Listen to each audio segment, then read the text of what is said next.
போகும் இளைஞர்கள் ரத்தம் சொட்ட சொட்ட பயிற்சி பெற்ற காட்சிகள் பரபரப்பாய் இருந்தன. மதுரையில் நடைபெற்ற இந்த பரபரப்பான பயிற்சியை படம் பிடித்து காட்டுகிறார் செய்தியாளர் சாமிநாதன்.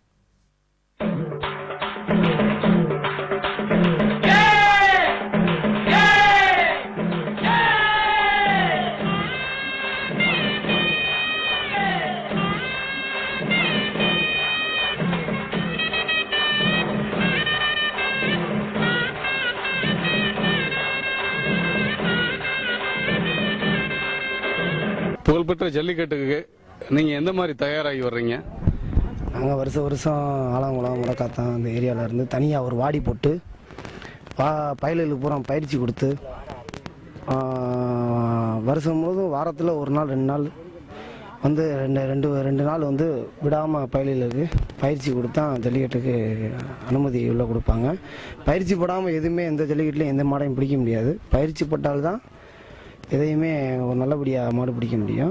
மற்றபடி எங்கள் ஊர் கோயில் மாடு ஆலங்குளம் முனியாண்டி கோயில் மாடு, முடக்காத்தான் முனியாண்டி கோயில் மாடு 2 கோயில் மாடு இறந்த நினைவு இடத்துல போய் நாங்கள் மலர் தூவி சாமி கும்பிட்டு இந்த பொங்கல் வச்சு ஜல்லிக்கட்டில் மாடு பிடிக்கிறதுக்கு சின்ன பயிலில் அப்புறம் கொஞ்சம் மாடு பிடிக்கிறதுக்கு நம்ம பயிற்சி கொடுப்போம். அது போக பல மாடுகளுக்கும் நாங்கள் ப்ராக்டிஸ் கொடுப்போம்.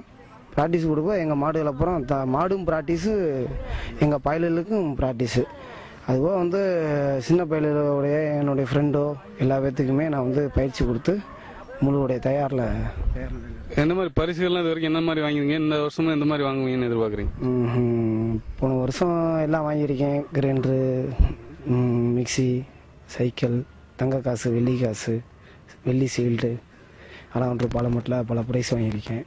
இந்த வருடம் ஜல்லிக்கட்டில் கலந்துக்கிட்டு என்ன அதில் இருக்கணும் அது கிடைக்கிறது தான் கிடைக்கும். தெளிவா